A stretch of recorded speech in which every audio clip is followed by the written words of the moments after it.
Today on Mom to Mom, we've got a colorful snack that your kids are going to think is the coolest thing ever.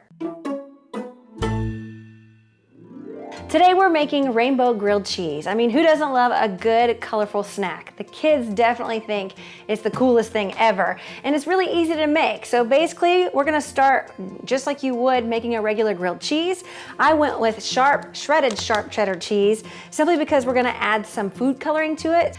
Get you several different cups. I went with 6 just so I can add the different colors of the rainbow. Throw in your shredded cheese, a few drops of each food coloring, stir it up, and now this is where the fun begins of making that colorful rainbow grilled cheese. So I use butter on our grilled cheeses. Some people like to use mayonnaise. Whatever you prefer, go ahead and use that. Now, when it comes to putting the cheese on the actual grilled cheese, I like to do a nice little line of each color. That way it separates it, and then when you cut it and open it up, it gives that nice little rainbow effect. Hopefully your kids will enjoy this colorful snack as much as mine did. I mean, even my 17-year-old thought it was the coolest thing ever. If you do try this out, I would love to see those pictures. You can post it to the Mom to Mom Facebook page, and we'll see you on the next Mom to Mom.